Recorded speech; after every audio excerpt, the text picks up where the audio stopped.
At some point, I do expect Bitcoin and Ethereum to crack and come down. If there's one that's going to survive, that's not going to be regulated by the SEC, it's Bitcoin. If that breaks and starts to collapse down, let's say it even gets back to 20,000, very, very hard for money to feel comfortable to go into the even riskier assets like the Cardanos and the Solanas.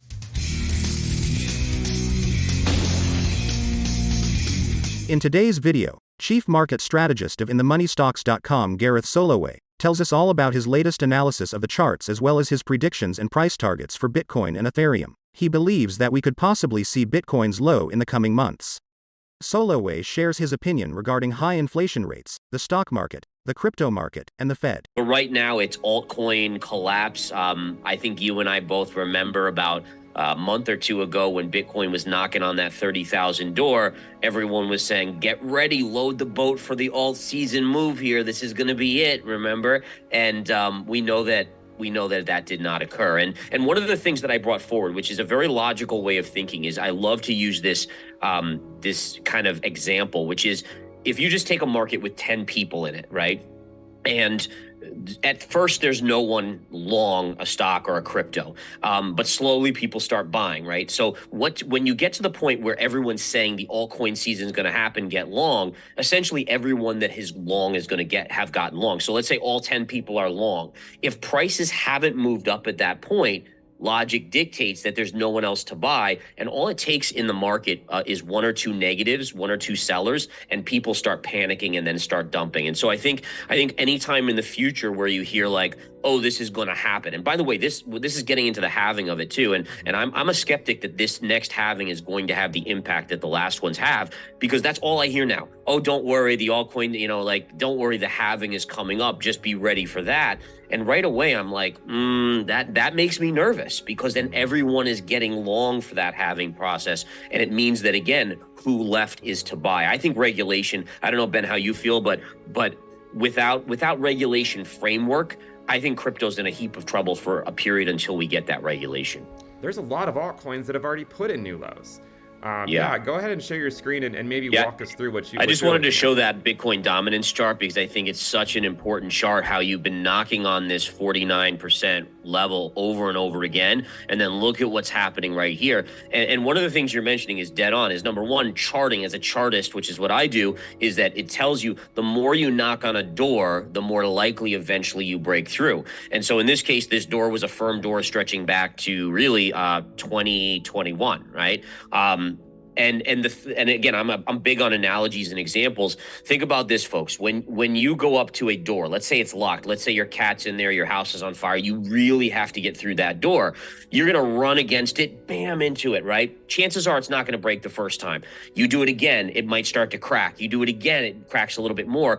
By the fourth or fifth hit, that door is going to give way. Think about charts and resistance levels the same way, where you're running against the door. You're running against the door over and over again. Finally, it cracks and breaks to the upside. So I think that gives you that idea. And I think also, in Ben, you correct me if I'm wrong, but I think people have to remember that the Bitcoin dominance is a shorter term trend, meaning that if you go back further, I mean, it was way, way higher just before that 2021 bull market. It's not like it just breaks and then comes back down where the alts regain. In general, It's the beginning of a bigger move in Bitcoin dominance that's just starting, which in charting, that's exactly what it is, right? When you hammer on a level over and over again and finally break out, it's not like a breakout of this magnitude. It's usually a much bigger move that's just beginning. And I think that's really important. And I think what you're also saying is that, at some point, I do expect Bitcoin and Ethereum to crack and come down.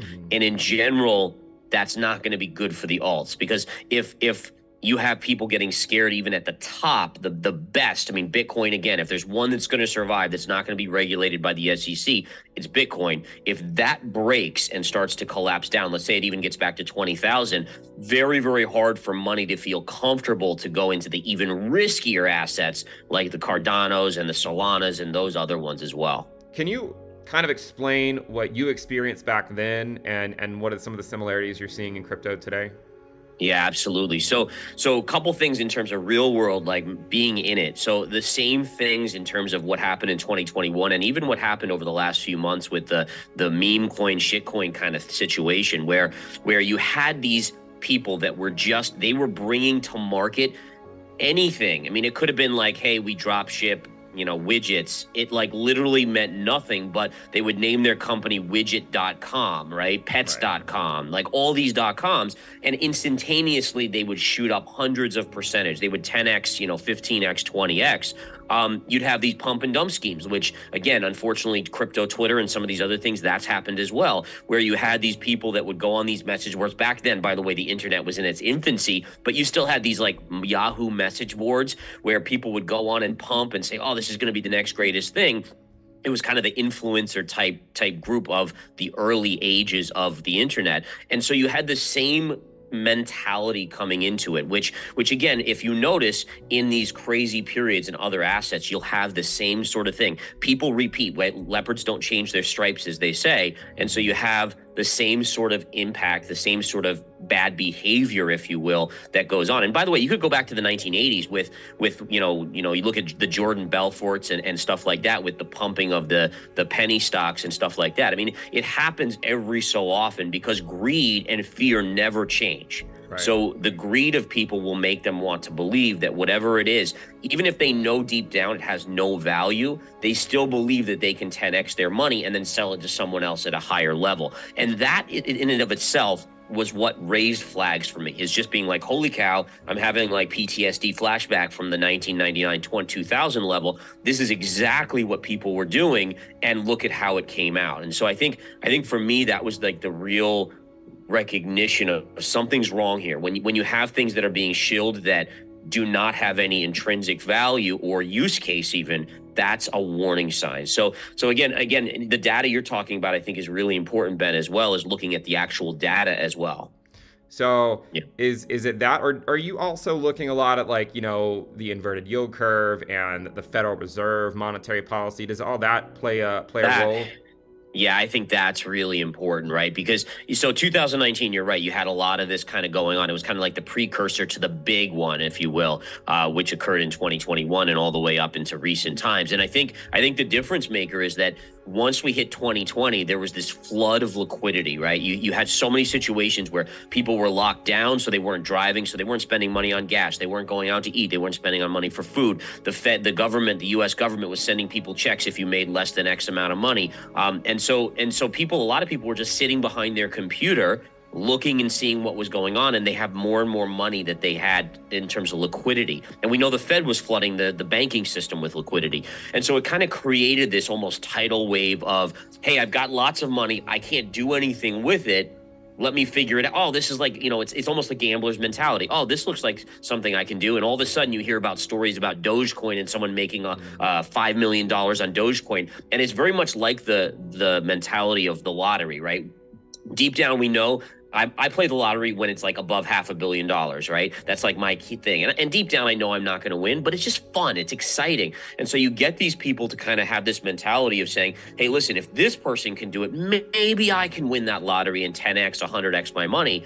And I think that lured a lot of people in. And then now the Fed, I mean, that's the bottom line. The Fed is sucking out all this liquidity. And that makes it very, very tricky for it makes it tricky for scams to exist when you suck out liquidity, right? Think about Bernie Madoff, right? Bernie Madoff, as long as things were going great, he could pay off investors that wanted to pull out with more money that he was taking in. But as soon as we saw the 2008, 2009 collapse and people freaked out and he wasn't getting money in the door, that's when these scams are exposed. And I think that's so important for people to understand. Yeah, I mean, I think that there's a lot of truth to the idea that exposes the higher interest rates and tighter monetary policy expose the zombie companies, right? Yep. They're not black swans. It's not a black swan event, right? It's just the business cycle. And that's where we ultimately are. I do think while markets, of course, are facing a lot of headwinds, we should remind people that fundamentally long-term, Bitcoin is bullish, long-term, right? I think we would at least agree on that, right?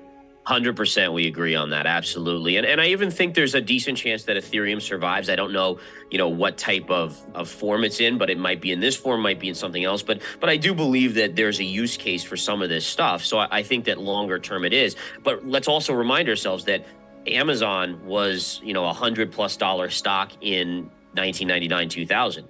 And it collapsed to about $5. So it lost 95% of its value. And then if you had bought it, I mean, honestly, even if you had been in it from $100, you're looking back, I mean, it's worth thousands now, right? You still would have done amazingly well. So I do think, and I'm glad you brought that up. We talked about it before we started that, I don't want anyone being like, oh my goodness, this is the most bearish and horrible stream. Now I'm so depressed. Right. Like there's always opportunity. It's just a matter of being realistic. And I think realism is not something that's common on the internet, and it needs to be.